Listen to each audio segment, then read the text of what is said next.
Hello everyone, myself Piyush Kumar. So today we are going to discuss the first paper of History Optional Test Series for Means 2022. This first paper is based on Ancient India. Now as far as the questions of Ancient India are concerned, with respect to this paper, you might find it a bit tough or let's say complicated. Some have also responded in this way, it's a very lengthy paper. So these kind of different feeling you might have for this paper. But I would like to tell you one thing very categorically, that I have desperately kept the paper in this way, because when it comes to the questions being asked in UPSC, like they are also very innovative, at least in ancient India. The moment you move from ancient to modern, you will find that the nature of questions are being slightly simplified, and the way you are compelled or you are bound to think, you are you are bound to, let's say, think to extract or to get the right content for writing the answers. Like this is not true for modern, and this is less true for medieval, and which is more applicable in the ancient part. So ancient part is the ancient Indian history is about the development of various institutions. Now these institutions may be political institutions, social institutions, economic institutions. So since we have been covering a broader period, and in this broader period there are several institutions with respect to polity, economy and society are developing. This is the reason because of what here you have to be quite innovative, and you have to have a very good concept. So if you are lacking in concept, if your conceptual clarity is not there with you, in that case you might face some challenges in this particular part. So the reason because of what I have kept the paper in this way, which is compelling you to think, right? You cannot write the answers from the text that you have studied. Rather, if you have understood the concept beautifully, in that case you will be definitely able to write the answer. And in this particular part, if your performance is bit good, in that case definitely you are going to score very good in paper 1. Most of the people are able to score good in paper 2 but not in paper 1, and the only reason behind this is the lacking concepts in paper 1. So if you have really developed a good concept, in that case your answers will be naturally better, and then it's going to definitely add some advantage or some sort of boost in your marks, right? So that's how this paper is, and I have already given you the clarification for this. The moment we'll move towards the medieval and then modern, the nature of the questions would become naturally simple, or as per the line in the line of UPSC. That's how you can understand it, right? So first question, since you all know that the first question in ancient part is coming from map, and that's why I have also kept the question from the means from the map portion itself. Now in the map portion, there are certain basic details that you need to know, that there are 20 sites which have been asked, and out of for each site there are 2.5 marks which are allotted, and that the total becomes 50 marks. Now out of these 2.5 marks, the 0.5 marks are given to you for identifying the sites correctly, and rest 2 marks are given to you for the correct explanation. Now explanation is something which is not correct or incorrect as such. Explanation is basically that whether you have really presented or you have really explained the site in the same way they have been expecting, like that is how you can fetch marks in this particular part. So if you have watched the answer writing session that I took on YouTube, in that case you must have noticed that I have already discussed about this content, or what is the content, what should be the right content or the relevant content for the map area. So this I have already discussed. So now as far as this part is concerned, I am not going to discuss about it because there is no point of discussing about it. So this you can find in the model hint, and that's how you will be able to figure it out whether it is right or wrong, what are the right explanations and all. So this part will be done from here only, and there is nothing much to discuss about map portion or the map section here. I'll come up with let's say some extra sessions on the map map very recently, very soon. Now moving to the question number 2A. Now this question is, currently there are 2 parallel images of ancient India, one based on literary sources, the other on archaeology. Discuss the statement with respect to a relevant example, 15 marks, right? Now this is the question. Now when it comes to this particular question is again something which is compelling you to think. Like without having a good understanding of the sources, like you won't be able to write it. Like you all have studied the literary sources and the archaeological sources, and in fact the first topic of syllabus is the sources, and there you have covered all these sources. But this question is talking about something different. This question is asking ki actually there are two parallel images of ancient India, and one based on literary sources, the other on archaeological sources. So basically here the again conceptual understanding of Indian history writing should be very clear, because if that is not very clear, in that case you won't be able to attempt this question in a proper manner. Now let me tell you that when, first of all, let me deal with the concept, that what is the concept of this question. So the concept is very simple, that in the Indian history writing as per the modern sense of history started only somewhere in 19th century, in the beginning of 19th century, and there is a process that had worked behind it. And probably you must have heard about the colonization of India, and you all must be knowing about colonization of India. But this colonization of India is even linked to the history writing of India. The way Asiatic societies were being formed, these Asiatic societies got into the translations of various ancient classical literature, and with the help of this, the history had been written. History of India had been written.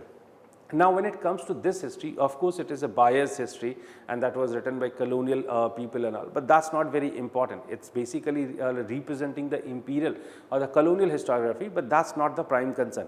The problem is that from here onwards a wrong trend started in Indian history, and what is that? That history should be based on literary sources. It was always easier to write the history on literary sources, because there you need to just explain it. So suppose if you have been knowing about the languages being used in the ancient times, it may be Sanskrit, it may be Brahmi. In that case you access to the information, and these informations could be used for history writing. That's always the easier part.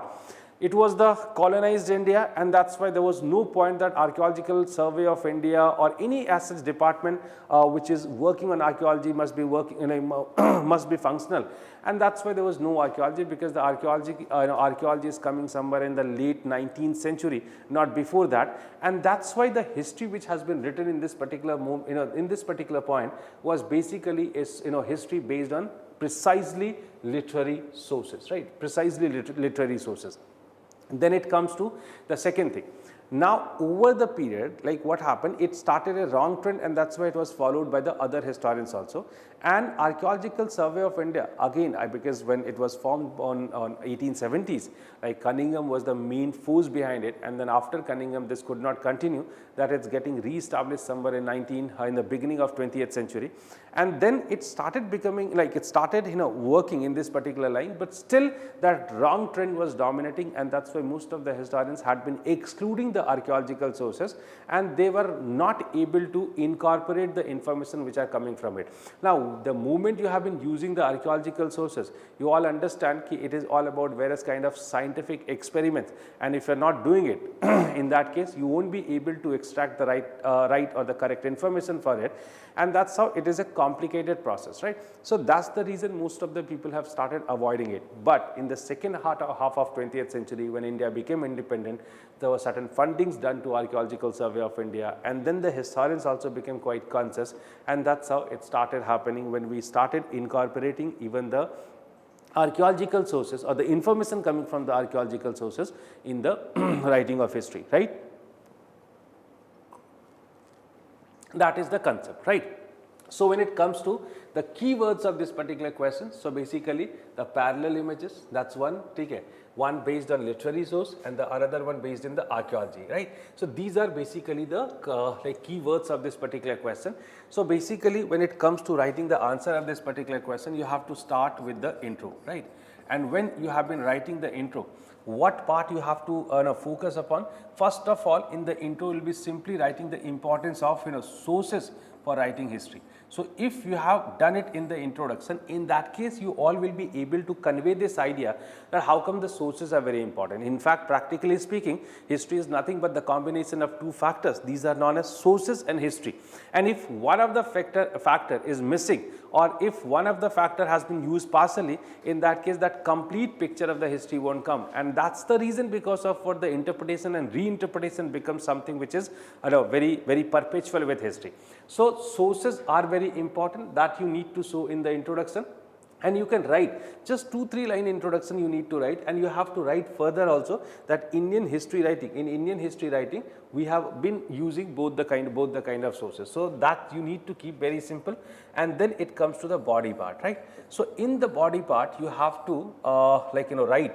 You have to write basically about the concept that I had been trying, I had been telling you that this is how you can this is how we can see that there are two different sources are there, and unfortunately in Indian context the wrong trend started of using the literary sources more in history writing, right? Literary sources more in history writing.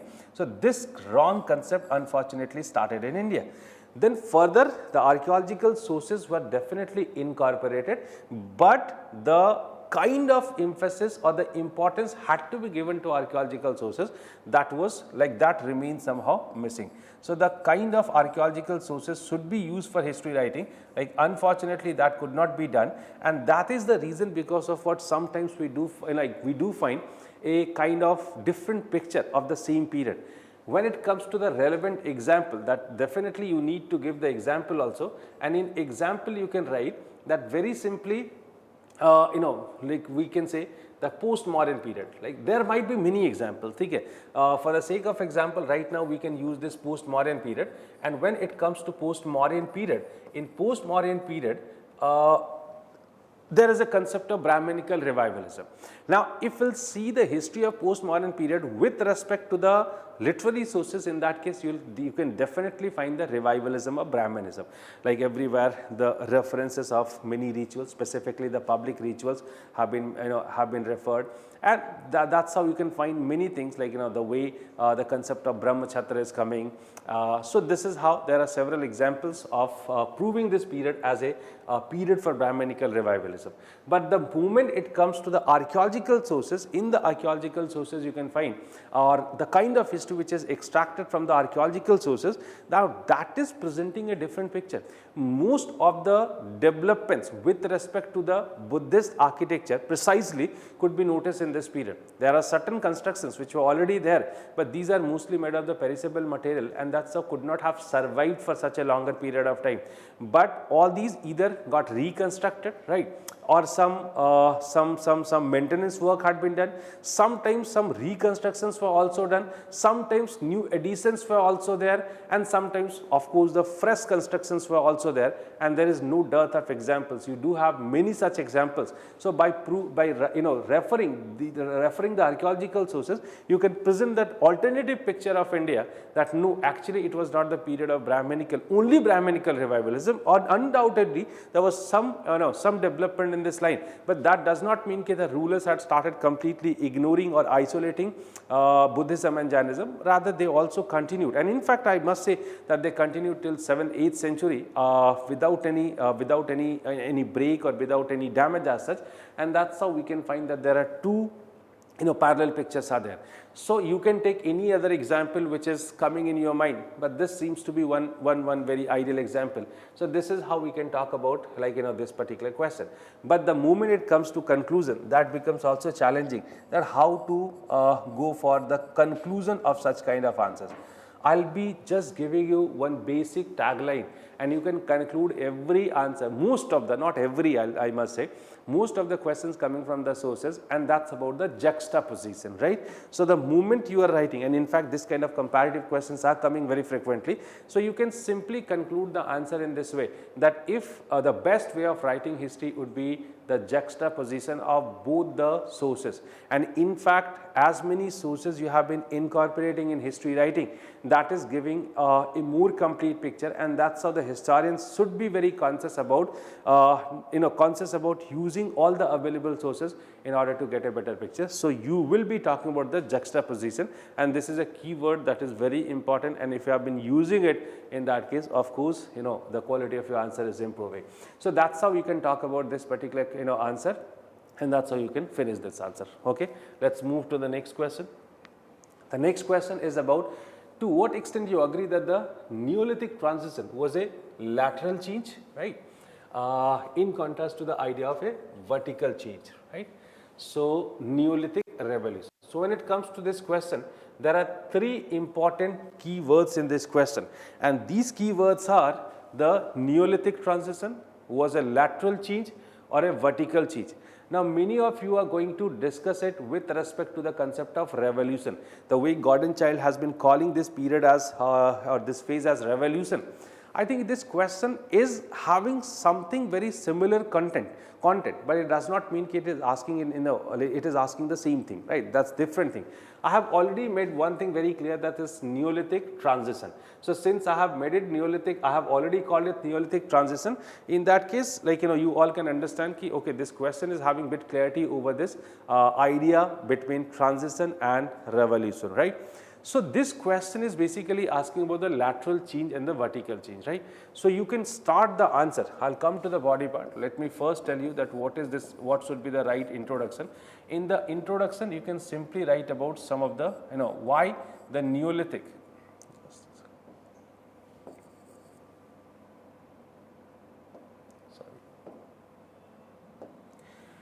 What is this Neolithic period, right? What is this Neolithic period, right?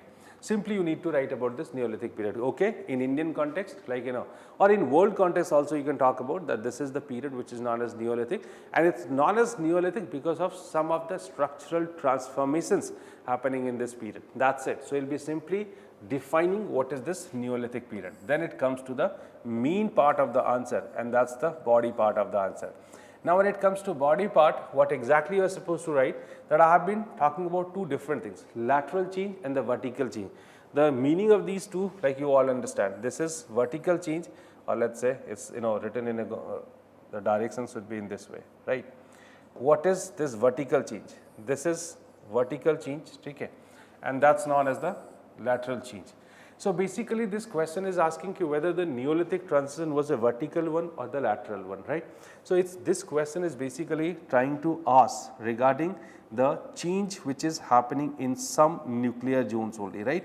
So, as per one theory, specifically the people, those who are believing that it was a revolution, people like Gordon Child and all, they believe that it hasn't happened in all the parts of world, rather it took place in some of the nuclear zones in certain parts of world, and then gradually got spread to the other parts. Because this discovery, I personally believe that one of the greatest discoveries in the world, because if we haven't reached to the Neolithic stage, in that case it was not possible to achieve all the other things that we have achieved in the in the future.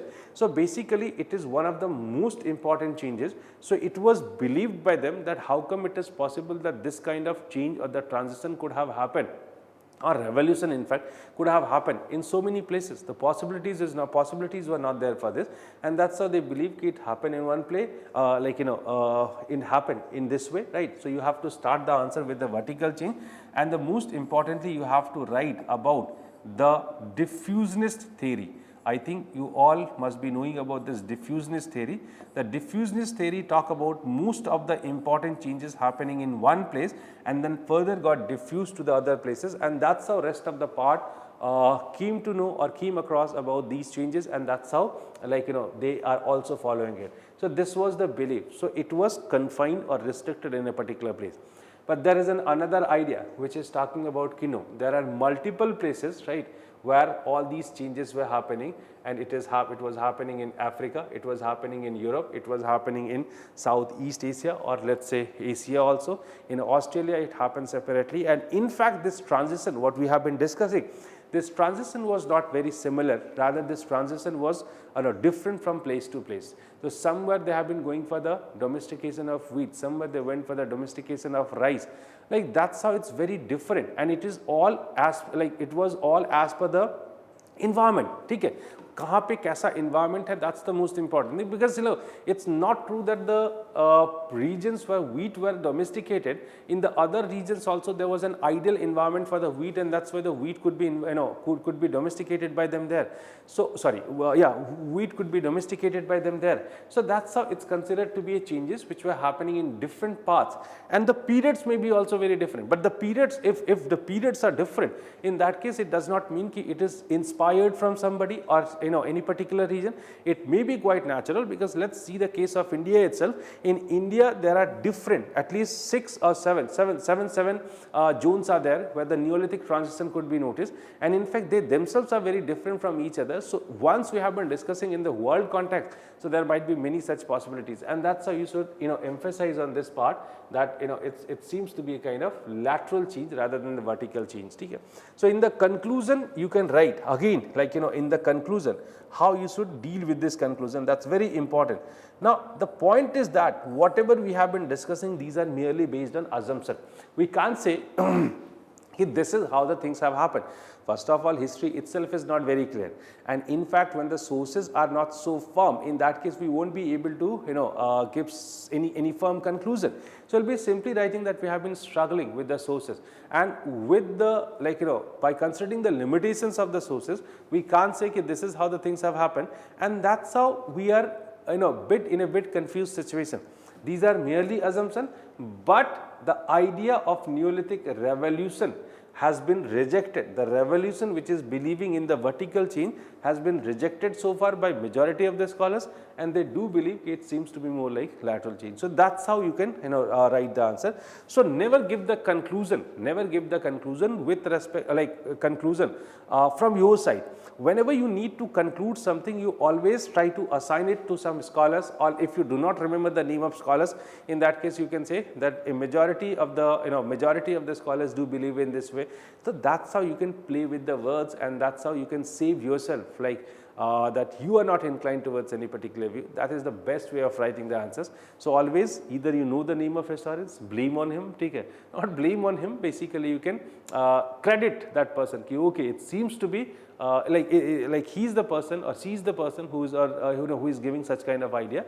And since you have been ending the answer in this way, so that becomes a kind of conclusion for your answer. That's how you can manage it, right? So that's the second question. I hope the clarity is there about this question, right?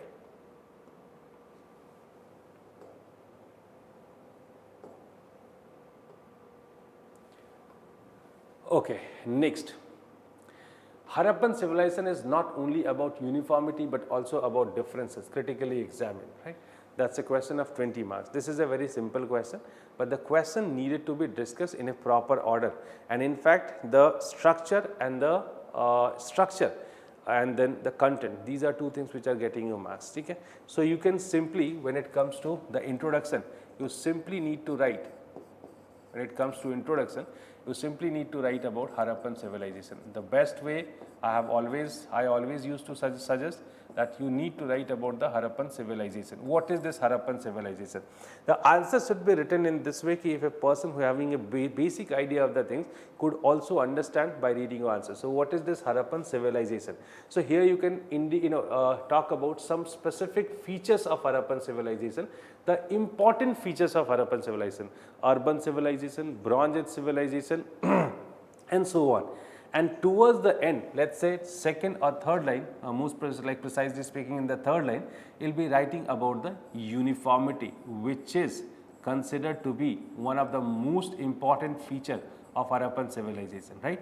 So uniformity, which is suggested by most of the early scholars, most of the early scholars have been emphasizing on this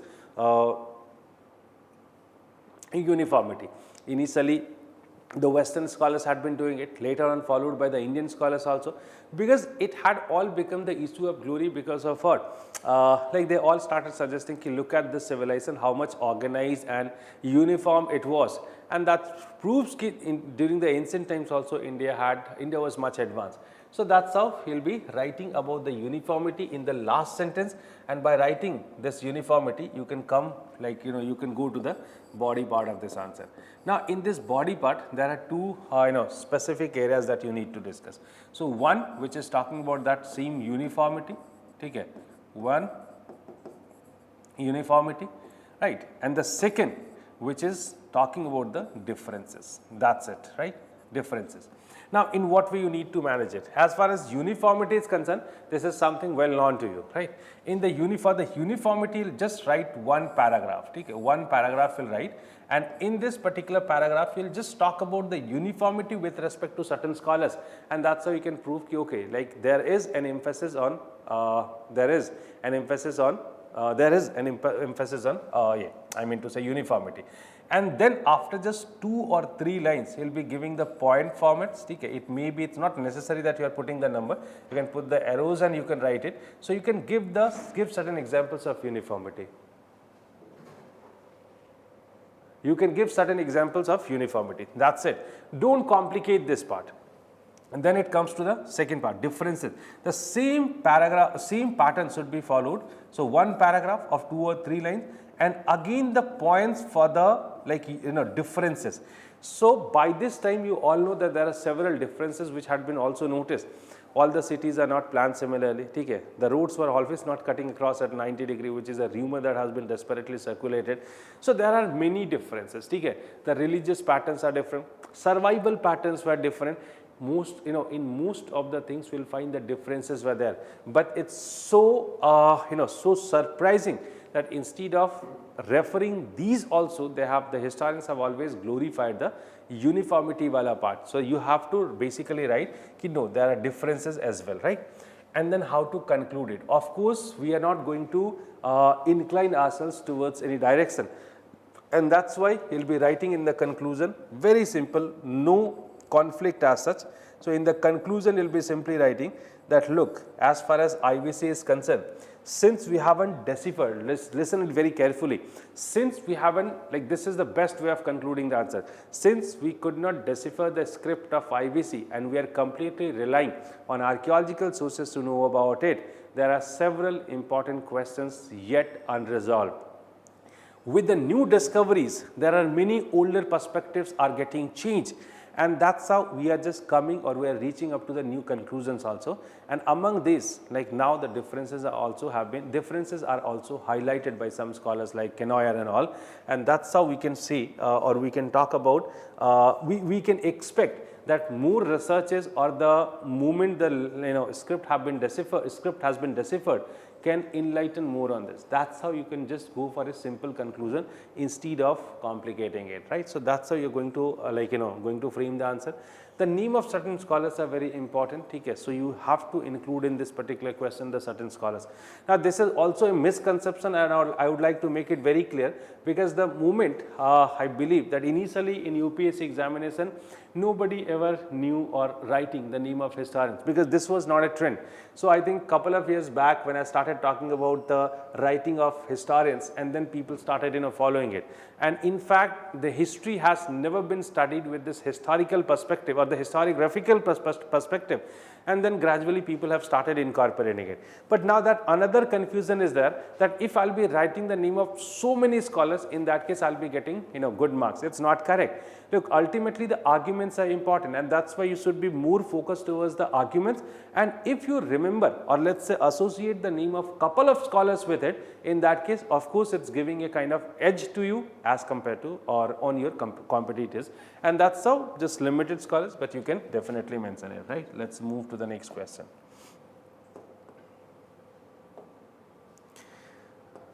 Okay, so next question.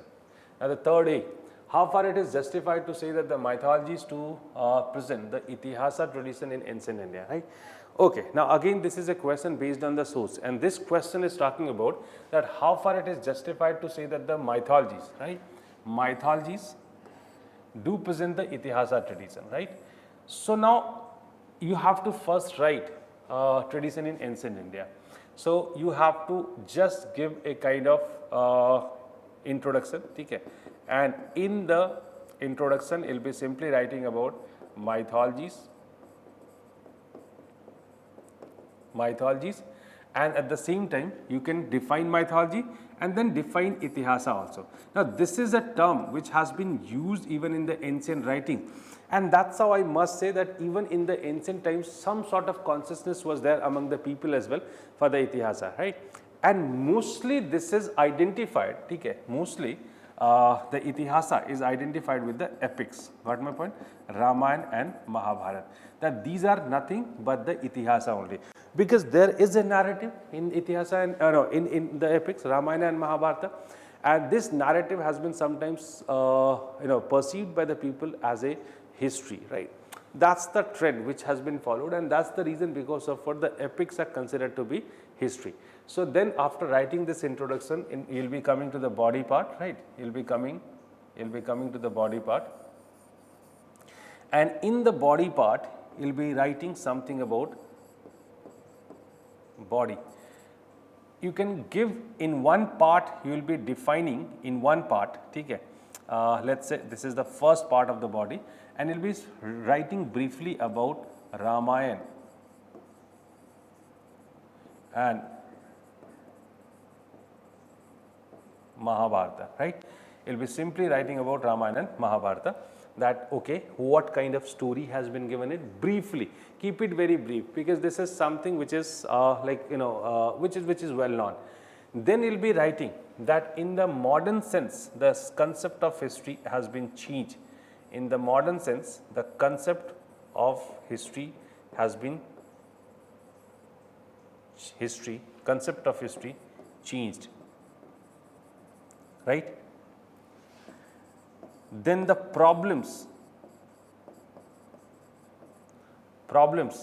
with the mythologies. Now you don't need to discuss about all, but you need to discuss it specifically with respect to Ramayana and Mahabharata. And you can say that the archaeological sources do not testify it. Then the time is a bigger problem.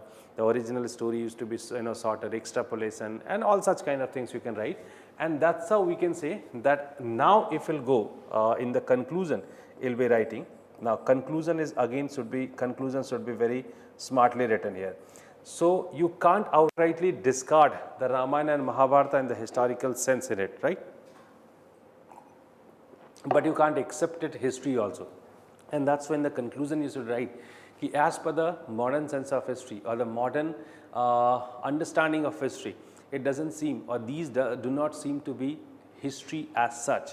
But it does not mean we can discard the historical importance of these two completely, because we are not pretty sure about the narrative or the story being true or not. But of course, the information that have been provided are having much historical value. And in the history writing of the various periods, we have been taking references from Ramayana and Mahabharata, and that's how these are very valuable valuable asset to us. That's how you can conclude the answer. So though you are denying the things, but you are denying it in such a smart way that you can really convey it. You are conveying it in a different way, right? So this smartness you need to definitely play. Okay, moving to the next question. Now the next question is economic growth, urbanization and state formation from 7th century to 3rd century BC are deeply interconnected. Examine. 20 marks. Okay. Now let us highlight the keywords of this question. So the economic growth, one keyword, urbanization is the second keyword, and the state formation is the third keyword. Now they have given the time frame. Mind you, one very important thing, and that's the reason because of what in the model hand, what I have done this time, I have specified the time. Until and unless you are very particular about the time frame within which you need to develop your answer won't be up to the mark. And that's why identify, always with every question you try to identify it if it is applicable. So here it's given 7th century to 3rd century BC. Now what period is this? 7th century to 3rd century BC is basically the Mahajanpada period, more precisely speaking. And then it's talking about the connection between these two. Okay, it's very simple. Okay. Now in this particular question, like in the intro, okay, not very habituated of writing on this board. Okay. So let's talk about intro, right?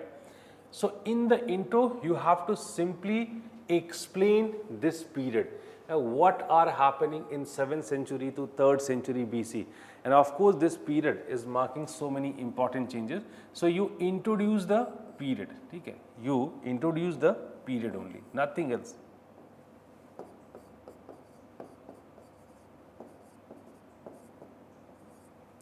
Introduce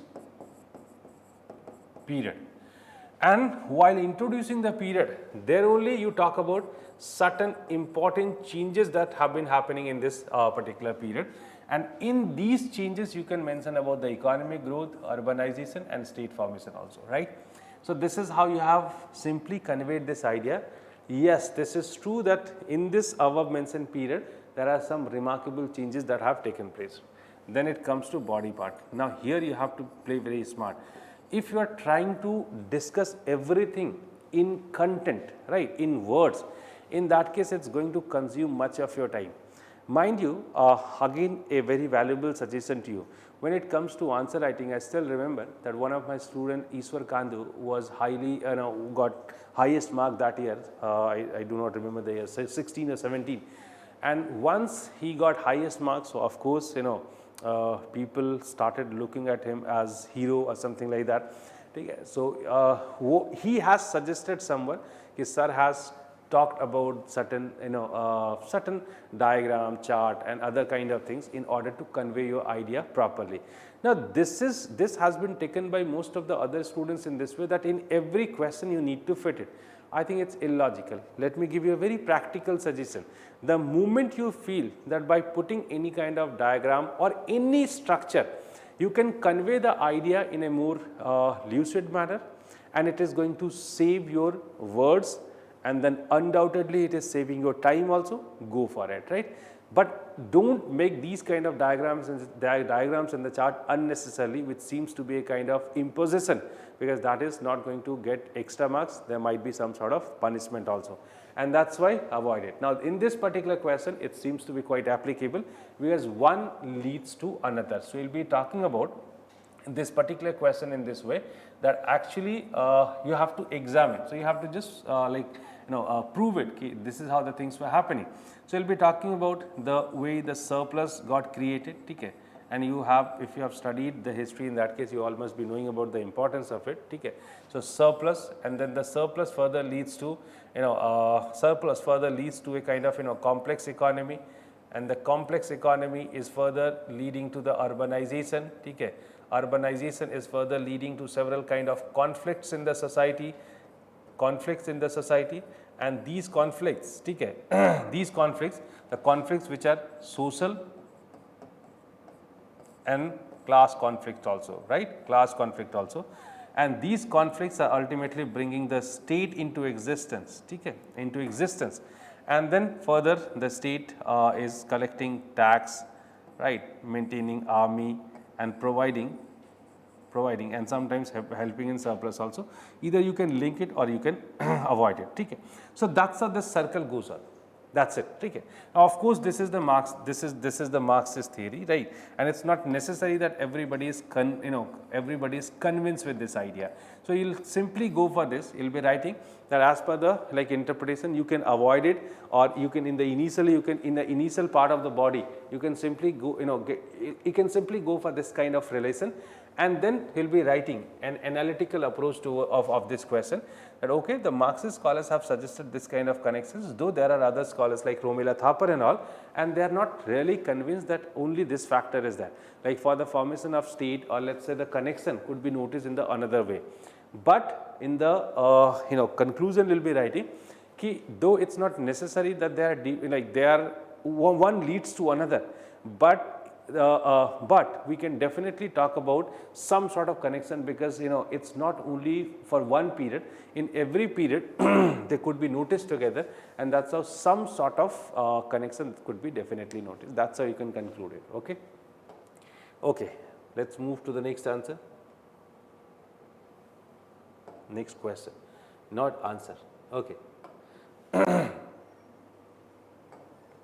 Now next question, the Varnasrama was the attempt to establish a social law or a systematic functioning of society which could ensure its well-being. With respect to the given statement, explain the origin of Varna system, right?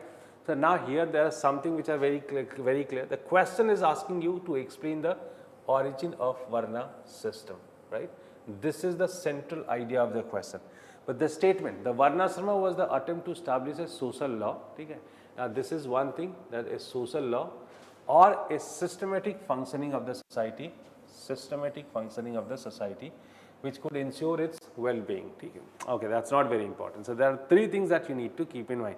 So at the end you need to write about the origin of Varna system. Now very simple question. Okay.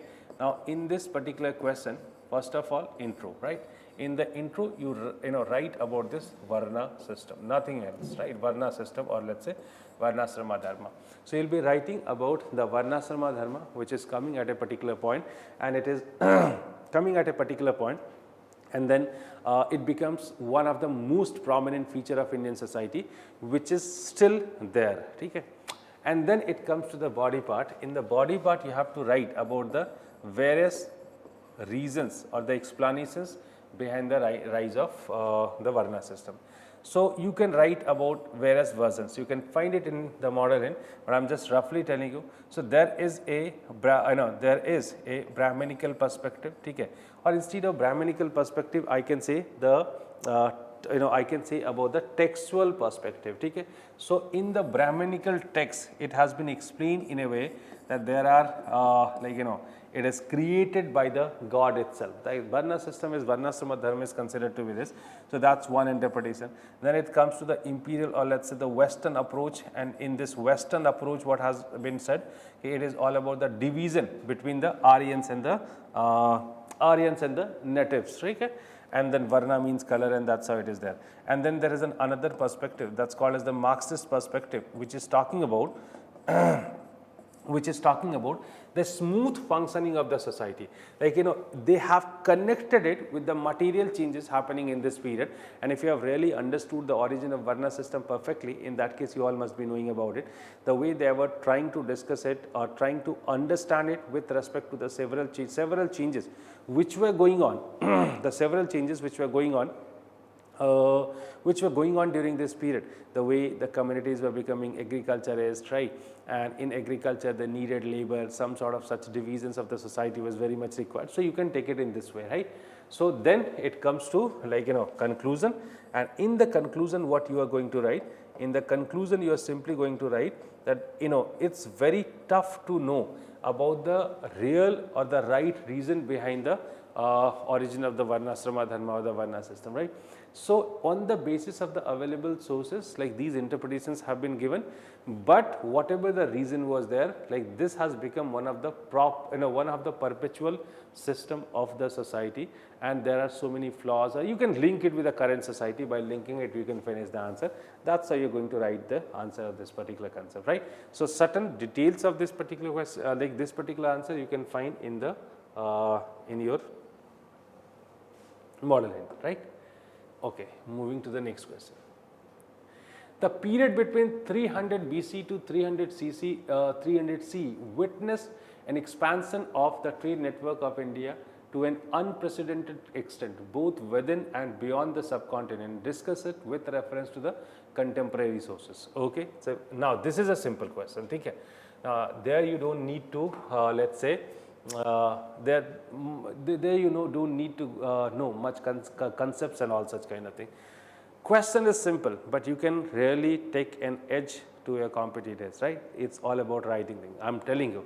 So this question is asking about the period between 300 BC to 300 CE. So this is basically, the period is here. I have already told you about the significance of the period. So it's basically about the post-Mauryan period. Post-Mauryan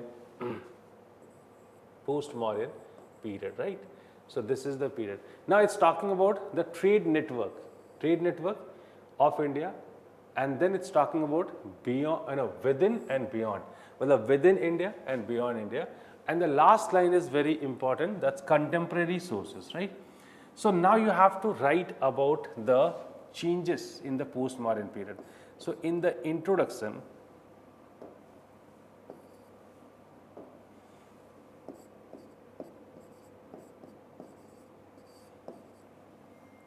you'll be talking about the period, right? And this is also considered to be the apex of second urbanization. Now, the moment you have been talking about urbanization, okay, the moment you are talking about urbanization, so of course the exchanges, right, specifically with respect to the long distance trade became a quite regular phenomena. That becomes, or that's considered to be a perpetual phenomena for it. So basically you have to write yes, it was second urbanization. In fact, it was the apex of second urbanization. So trade will be a natural phenomena within it. That's it. See, so that's how we are going to discuss about this trade. And then it comes to the next part. Now in the body part, here if you are very particular about the sources. Now what are the sources? Specifically the Buddhist sources, okay? Buddhist sources, that's the most important thing. Then we can talk about the Greek and Latin sources. So most precisely speaking, these are the sources which are telling us about it, right?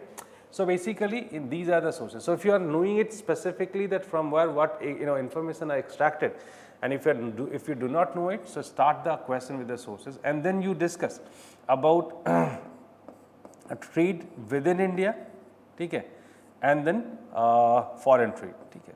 So two different categories, okay, two different categories we are going to discuss about it. So trade in India and trade in outside, right? And then in the conclusion, it should be generalistic, okay. There was no need to do much experiment with it. Just go for a kind of generalistic introduction of it, conclusion of it. Yes, it was the apex of second urbanization, and that brought India into limelight because of its trading relationship, and India gradually excelled as one of the exporters. That's how you can end this answer. So this is how you can frame this particular answer, right? Okay, let's move to the next one. How do you think that Brahmadeyas worked as a mean for crucial expansion of the cultural expansion in the post-Gupta period? Okay, fine. So it's Brahmadeyas, cultural expansion and the post-Gupta period. These are the things. So Brahmadeyas you all must have studied. I think I am not discussing it for the first time. You have studied about it. You have already studied about it. Got the point? So when it comes to Brahmadeyas, right? So first of all, in this particular question, you will be writing about. There might be two ways of starting this answer. So when it comes to introduction, you can write, either you can start it with the Brahmadeyas, or else you can also start with the post-Gupta period, whatever is convenient to you.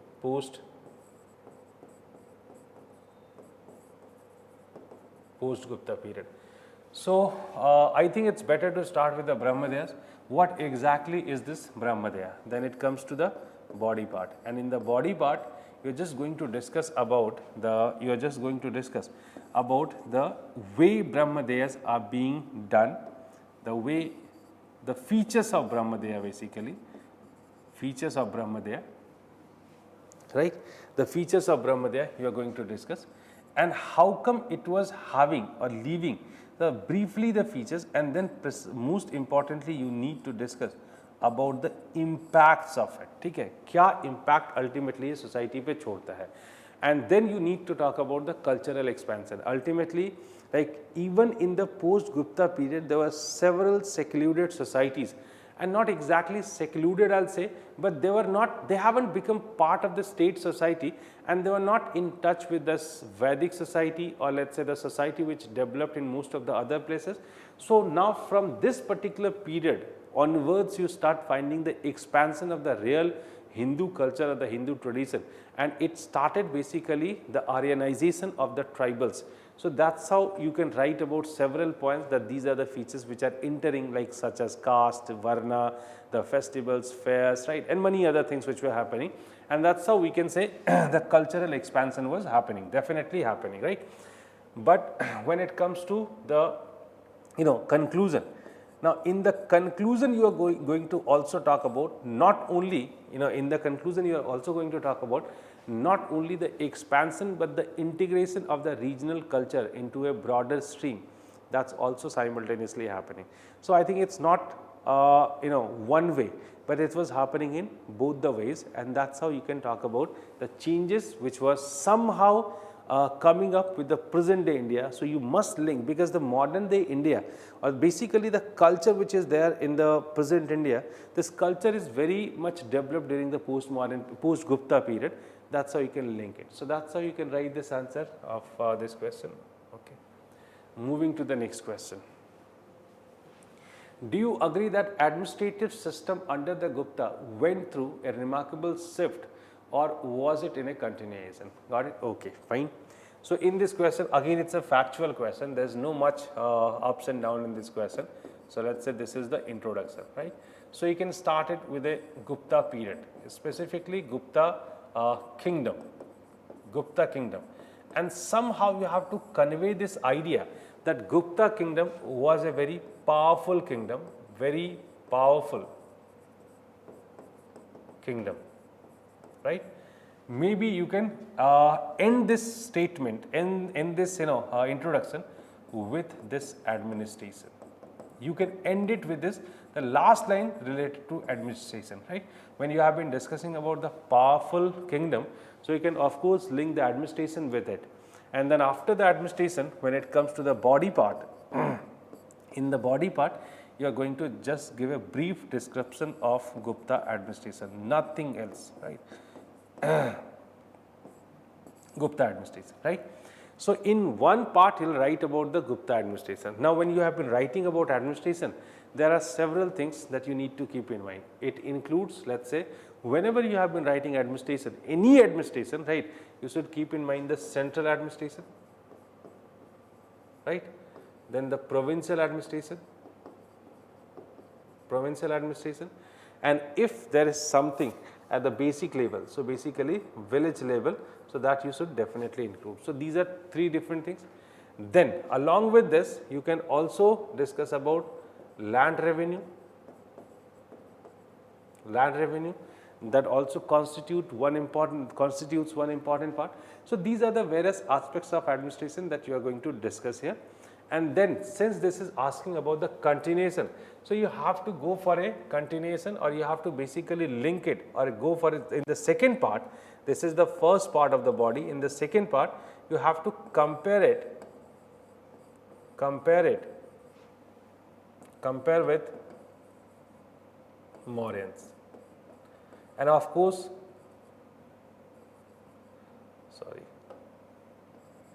compare with the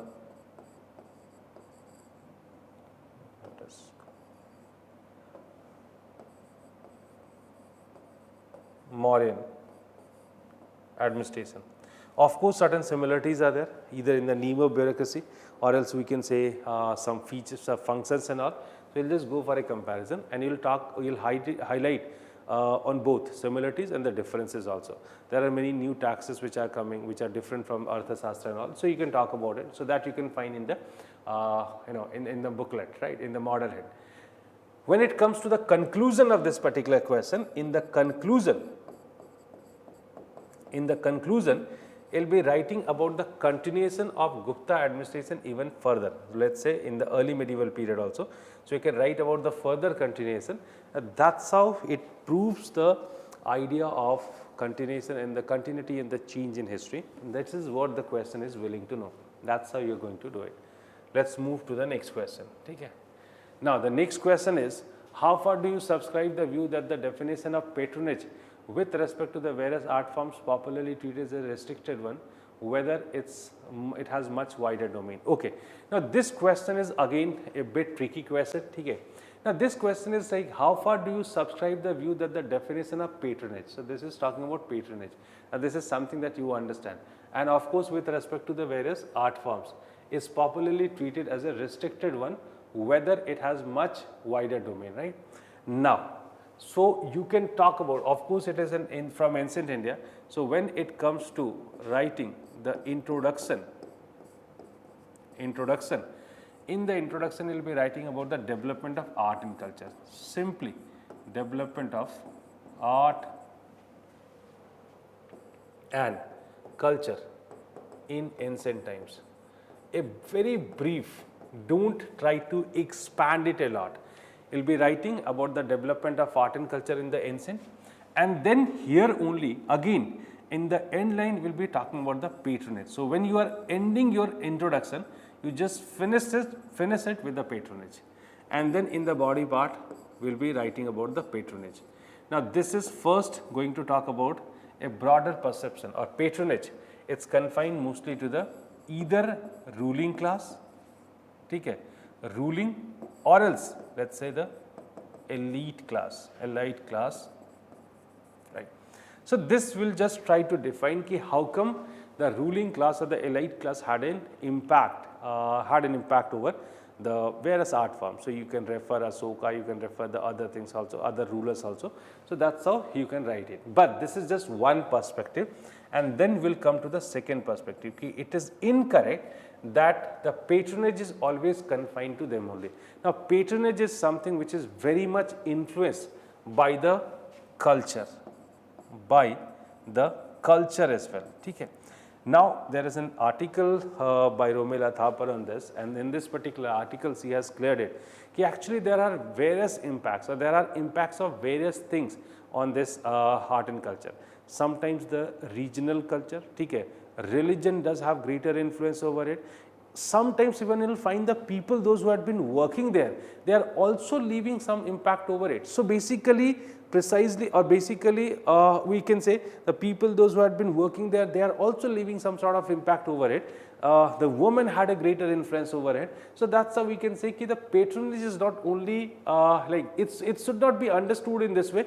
It is just about the funding, right? That ideally speaking, like we always perceive in this way only. But there are several other influences on art and culture, and this is also something called as patronage. Got my point? And then in the conclusion, you can give some examples also, and in fact the Bodhisattvas is one of the biggest examples, and in the Asokan pillars also some regional variations are there, that could be referred also. Okay. So that's how you can prove this idea also. And then in conclusion, like you'll be just writing a generalistic conclusion, and you can link it with the current also. Then like this is a kind of regular phenomena and which always happens rather than only in this period. Okay, moving to the next one. It was not fragmentation but integration in the light of the statement discuss early medieval polity. Okay. Now this question is talking about early medieval polity. So there are few words: fragmentation, right, then integration, and then it comes to the period is early medieval polity, right. So you have to write introduction. You just write the political condition of early medieval. Start with the political condition in early medieval period, right. So this is going to build a platform for you, and then it comes to the body part. Now this is again a question which is more theoretical, and in fact you have to write certain concepts. So you can simply write initially that period is not being studied, or the concept of dark age you can include in the introduction. If you are doing this also, that this period has been called as dark age, it can be incorporated here only. And then here you have to focus on the feudal model. The feudal model, that's one here, the feudal model. Then it comes to the integrative model. Integrative model, right. These are the two models that precisely you need to discuss here. Like you can even talk about the segmentary model also, but that's not very compulsory. But yes, after the feudal model, you can talk about the segmentary model. Segmentary model also could be discussed here. A segmentary model also talks about the disintegration, right. So the first two, feudal and the segmentary model, does talk about they do talk about the disintegration. But further later on, the recent theory after 1970s, that's integrative model, and the people like Harvansh Mukhya, then B.D. Chattopadhyay, like Harman Kulke, right, they all are talking about this integration. Okay? Now you can find the relevant content in the model hint also. Like I cannot explain a lot, but the feudal model is talking about the feudalism during the Gupta period. It further facilitated the breaking of the kingdoms into smaller dynasties or the smaller kingdoms, disintegration. Segmentary model is also talking about the divided sovereignty, where the kingdoms, the rulers were not able to enjoy the real power of the sovereignty, and that's how, like it's distributed among many, divided sovereignty. And then further it comes to the integrated model. Instead of talking about the divided sovereignty or the feudal system as reason for the disintegration, they are talking about the integration of the new places, what I had been discussing with respect to Brahmadeyas also. And that's how it is more about the integration of the tribal society within the state society, and that's how it was happening. This, in this particular question, it must be written with respect to the historiography. Without historiography, it won't be possible for you. So here you just refer it, okay? And then when it comes to conclusion, you'll simply end the answer with this idea that it's a measured debate, because there is no conclusion as such. Of course, this is the recent one, which is very much having great acceptance also, but this does not mean that this is something which is acceptable by all. No, definitely not. So you just end the answer with a debate. Yeah, this is a debate among historians, and in fact this debate is still on, so there is no firm conclusion. That's how you can end this particular answer. So that's it about it. That's it. That's about it, right? So it's all about the idea, the theoretical idea, right? Okay, moving to the next question. Now this is the last question that we have to discuss, and in this particular question, the Pala dynasty is not only known for its political successes, but also for their cultural contribution as well. Now this is a hardcore factual question. Okay. Now in this question, you have to you have to write the introduction, and in this introduction, you'll be writing about simply Pala kingdom. Not much about their achievements, the period, the region where they had been ruling. You must mention about the tripartite struggle and all.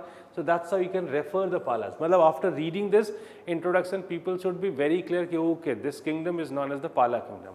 Now the body will be having, or in this particular part, there will be two things. Okay? One which is talking about the political success, and the second which is talking about the cultural success. And then in the conclusion, it will be just writing,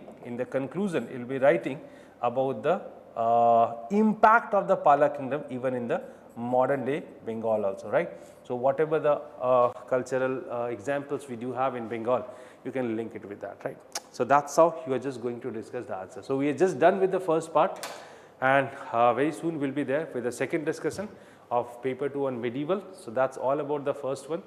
Now we'll be meeting for the next discussion. So I hope like this is quite insightful for you, and you got the idea. I haven't discussed much about the content because of course the time doesn't permit us to go for much content, but this is giving you the idea that how to frame the answer. So that in that in that case it like it will be quite helpful to you, right. Thank you very much. Thank you very much.